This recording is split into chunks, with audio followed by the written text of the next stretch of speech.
Welcome to Psych One-on-One on therapycable.com. I'm Ann Goode, and my guest today is Dr. Jennifer DeFeo. Welcome. Thank you. And Dr. DeFeo is a core faculty at the Chicago School of Professional Psychology in Irvine, California, and her specialty is the severely mentally ill population and at-risk youth. Today we're going to be discussing some of the issues that are going on with today's youth and what you can do about it, how you can help people that are going through some difficult times. And Dr. DeFeo, would you like to tell us a little bit more about your background? Sure. I not only acted as a clinician working with severely mentally ill as well as at-risk youth therapy, but I also was in program management for at-risk youth, and so our programs would go out there, my staff would go out there and actually do a lot of community-based work with them where they would go into the homes, go into the school, and sort of meet the child or adolescent where they were at so that we can actually effectively work with them. So, yeah. This wonderful work that you're doing, and it is difficult nowadays because there are a lot of societal issues that are going on that are affecting today's youth. There's the economy and whatever is happening in the household and peer pressure in the media and so many more issues that are going on. Can you discuss some of the issues that are the most prevalent with today's youth? Yes, definitely. I think the population that I worked with and my staff worked with were children and adolescents that were abused, neglected physically, sexually, emotionally, medically in certain situations. And so we would go into the home and work with them with those situations so that back in the day, it used to be where children and adolescents were removed and you would never see them again back in the home. However, nowadays we have programs that actually go into the home, prepare the families to deal with certain pressures and things they deal with their children to prevent the abuse so that they can be reunified with their families. And so a lot of those issues stem from parents who can't really manage their stress of the youth of the problem. So youth are using drugs, alcohol. Youth are, have certain diagnoses that lead them to do certain things. And the parents say, I can't do this anymore. And so that leads to a lot of physical abuse or corporal punishment, so to speak. And so we, as clinicians and also family members and relatives, need to get in there and say, okay, what is this issue about? What are we trying to accomplish? How can we use alternate forms to manage some of the stressors that youth these days are experiencing? Other issues would be kids who are coming out as LGBT, lesbian, gay, bisexual, transgender, and it's very difficult for families. And so, as well as the youth. So they're getting bullied, they're getting peer pressured, which often leads to the family acting in a way that might not be socially, so to speak, acceptable or whatnot. And so there's a lot of pressure out there for children and adolescents these days. It does seem to be a very complicated, complex maze that they have to go through just to get through everyday life nowadays. It's so much more complicated than it was, say, 10, 20 years ago.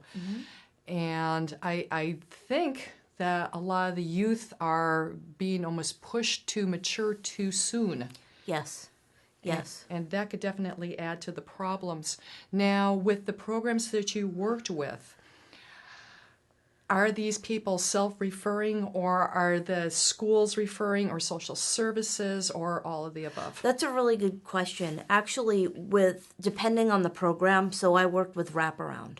And wraparound, they had to be referred by either juvenile or Department of Probation or Department of Social Services or Department of Mental Health. And so they had to have an open case. They would come to us, and then from there we would work with them, which was a beautiful program because not only was it about the kid and the kid's behavior, but we also assigned somebody to work directly with the parent.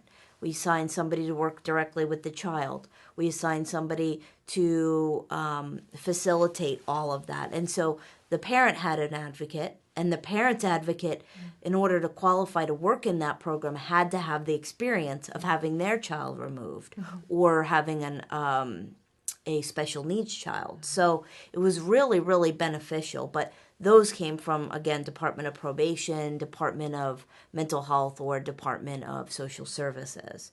Some other programs, for example, therapeutic behavioral services, where kids, especially with ADHD, kids that have Asperger's, certain diagnoses, they're at risk for losing placement in school because they can't sort of keep up with the school level. But we also want to make sure that they get attention and some of the behavior stuff, because what people don't realize is that many kids have depression.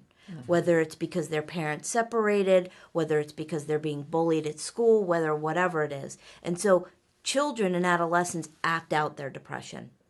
So a kid that looks like they're talking back, or, they are talking back, but kids who look like they're being defiant, a lot of that is them saying, I need help. Help me, I'm depressed, or I have something going on at home or school. And so that's the beauty of TBS, because they go in there and they do strict behavioral. They have to have Medi-Cal, in order to qualify for that program, as well as they're at risk of losing placement or going to a higher level of placement. So special ed classes, things like that. So for those types of programs, yes, there's different referral sources, whether it be the schools or whatnot, which is nice because many of the kids, back in my time, and I'm sure your time as well, where they wouldn't get caught, they'd just get pushed through. And now we have so many programs to help out, which is nice. Right. They get pushed through, or they would get detention or suspension. Yes. And that was usually the beginning of, the whole cycle of, getting into trouble with the law, getting into trouble with the school system. Yes. And then it's really hard to break that cycle. Yes. So at what point were a lot of the youth that you worked with, were they, really in trouble with the law, or they were, beginning at the beginning phases, or in general, what were the youth looking like?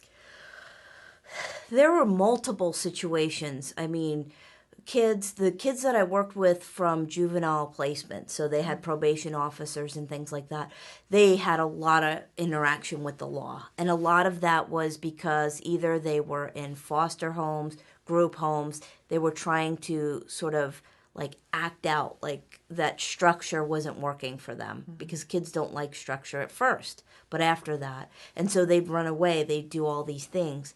One of the stories that I often tell about a youth I work with who was in school, and the school was going to place him in special ed classes.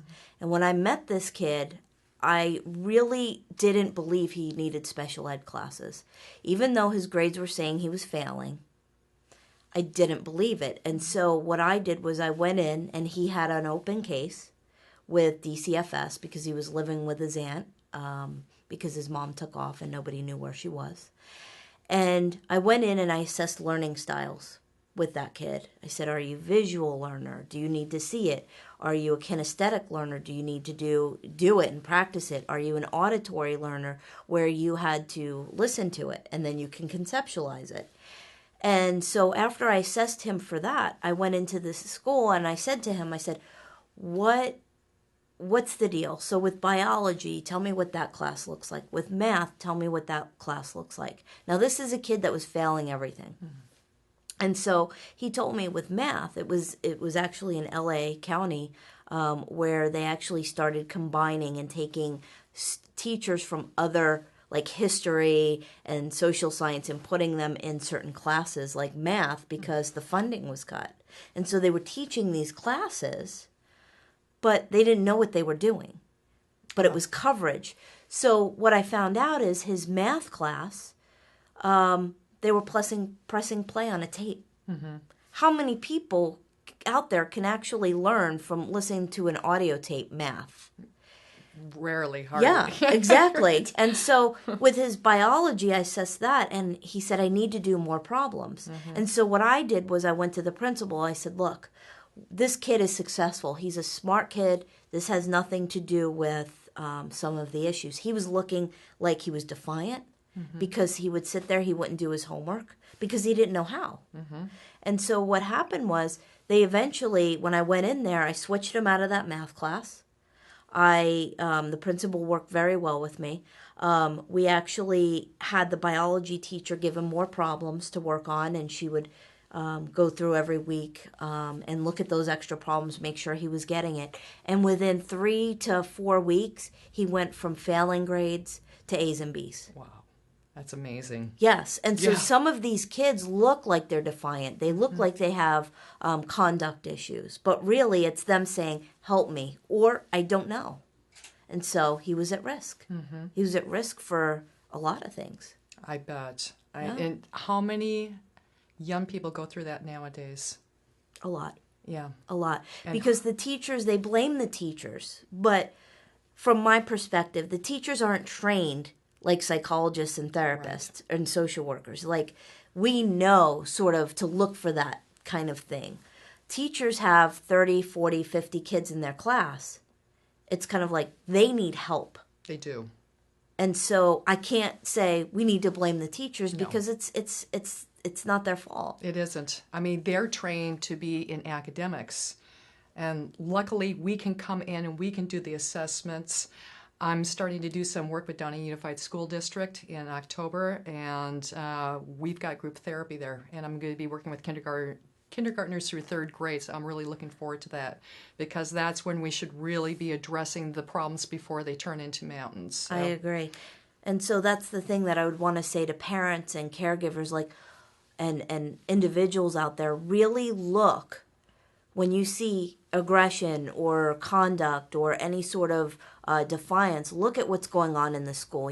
Ask your child what's going on at school. Some of them don't feel safe. Maybe get them a therapist, to help them through that. Talk to the teachers. Find out what the structure is. Look at that stuff. I'm always available as a contact and a resource for parents and families and children to sort of say, where can I go for this information? And I'll gladly help out. Wonderful. Thank you. And we will be back after this commercial break with Dr. Jennifer DeFeo. We will be hitting up more of the issues on youth and getting their families involved in the whole process of healing.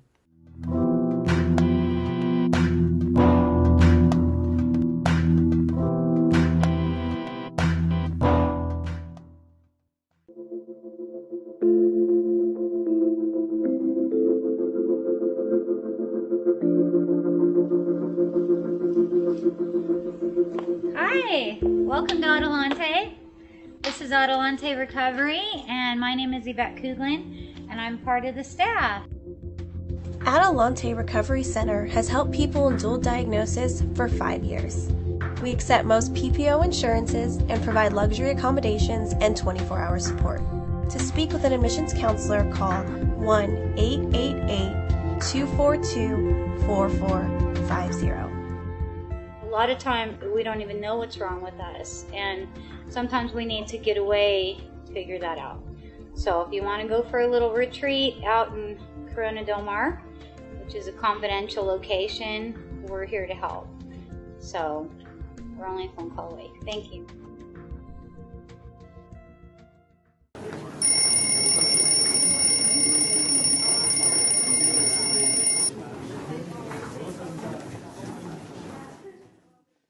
Welcome back to therapycable.com and Psych One-on-One. My guest today is Dr. Jennifer DeFeo, and we are talking about youth issues. Before the break, we were talking about several things to do with youth to help them through tough times. I'd like to ask you, Dr. DeFeo, families, getting them involved. Sometimes that can be pretty tricky because a lot of families do denial, or they try to find other people to fix their children. Yes. I'm glad that you bring that up because I would have a lot of clients and families that would say, all right, here's my child, take my child, fix them, and then come back. And it didn't work that way. And so I needed to sort of teach the family how to work with some of the issues. I'm only there for maybe 20-30% of it. They're there the rest of the day or the rest of the week or whatever, however long I see them. And so it's really important to have that active involvement. And one of the things, funny story, one of the things that I related it to was when I first got my first Chihuahua. And he was tiny and he started barking. And I was like, that's so cute. Well, I reinforced the barking. And so I remember going to PetSmart and I said, okay, I'd like to sign up my Chihuahua for services so much to help with him stop barking. And so they said, okay, well, here's the package and, this is what we offer. And so go ahead and sign up. So I signed up and I showed up the first day that they told me to. And I said, here's my, child, my little 4-legged child. And what time do you want me back? And they said, oh, no, you're part of this class. And I was thinking, no, I'm dropping my child, so to speak, off for you to fix the barking. And they said, well, you're like 3/4 of the problem. And I remember thinking, not me. I'm the perfect parent with him. And so at that point, I got it of working with, as a therapist, working with these children and adolescents, the parent has to be involved so they can take over. So, for example, when I would treat enuresis, that's very difficult for me to treat. I can teach and sort of educate the parent on what to do, what not to do. Same thing with the kid, but the parent has to follow through with what I'm saying. And what is enuresis for our audience? Thank you. Enuresis would be bedwetting. So children who wet the bed, wet their pants. And so I would do a lot of education on how do you sort of address these issues. And I can give you all that information, but as the parent or caregiver, you now need to implement it. And so I would have 14, 15, 16-year-old, no joke, children in foster care wearing diapers because the foster parents didn't want to deal with it. And so I would go in and teach them, this is what you need to do to sort of work with this issue. I'd come back and they said, no, it's just easier. You have 14, 15, 16-year-olds wearing diapers. It's difficult. Very difficult. And so there has to be parent involvement. There has to be, it's a system. Everybody has their part in that system and why there's dysfunction of some sort. Exactly. And that's the tricky part of it too, is trying to work with the family system, because a lot of days there are more people than just the core family living together. There's extended family living together, or there may be roommates, because everybody's trying to, deal with the economy the best way that they can. So a lot of times there's probably more people living in a household than technically there should be. So working with as many people as possible within that system can be very complicated, and I would imagine just going into the household and seeing exactly what's going on with their day-to-day reality. Yes. It's just so much easier to deal with. And then you have a clear picture of exactly how to approach each problem as it comes up. Yes, that's the beauty of having a community-based therapist. So as a family, having that person come into your home and work with you, that's what I did as a therapist. Went into the homes, worked with the individuals. I could see their system. I could see them in their natural environment to go, okay, this is a trigger. Or maybe if you shift this around, and it could be, all related to the family environment. I've worked with gang families in East LA, hardcore, and I had to work with that system of, all right, when you walk out that door, you're unsafe. So how are you keeping yourself safe? Which many of them, they knew because they grew up that way. Survival. Yes, but they didn't realize how much trauma they have by dealing with and having to always look over your shoulder. And so going into those environments, I was able to see how are they living and how does that play into the presenting problem or the problem that they're coming to me to help with. And so I think that's the biggest component there, is to see that you have to look at your environment and work as a team. You also brought up another thing which is important, is multiple people in their lives, so extended family that may be living there. But the biggest key that I tell families, especially parents, caregivers, is you don't have to do this alone, right? So when I would go in and work with the family, I'd say, okay, the kid is having trouble at school. The kid's defiant at home. The kid, is defiant at church or in the community. And so who can you bring in to sort of serve as a role model or somebody who could support you and the family in those situations? So you might be bringing in a high school coach who can serve as if you don't have X amount of grades, grade level, you're off the team, which can be motivating, or they act as that motivator, or somebody, a pastor, a priest, whoever it is, to sort of support them on the religious aspect of community. So when they're in the church, how to appropriately act. So it doesn't have to be you as a parent or caregiver alone. Exactly, and it shouldn't be, because, like the old saying goes, it takes a village to raise a child. Yeah. And that's the work that we're doing, and hopefully we're part of that village. Yes. And it's establishing that trust network within your own society, within your own neighborhood. And Dr. DeFeo and I were talking at the break about how it's important to incorporate whoever you have around you, your neighborhood and your church and the school system, to utilize all of the services that you can. Find the people that you really connect with to help you and your child is ultimately important to everyone, and it does take the burden and the stress off of you as a parent. Yes, definitely. Tutors. There's so many services that children, adolescents, families, parents, caregivers don't know that are out there. And so, there are free tutors at school. There are individuals that will help support you in school counselors. You have to go with the mindset of, if I don't get what I need, I'm going to keep moving. Because sometimes school counselors, I've seen it, they've done it with me, they shut me down, and that's not the end point for me. Right. I'm moving forward, and I'm going above and beyond that level to sort of find out who can help me. Right. If you get one no, you will find a yes eventually. Yes. Because sometimes you just don't click with whoever is at the helm, and you need to find the appropriate people that you do click with, that you feel comfortable with, that you can establish that trust with, because trust has been broken in so many of these households. The social services have, the systems are broke down, and right now the system is so saturated with so many people needing help. So it's a process of patience. Yes, definitely. And not giving up.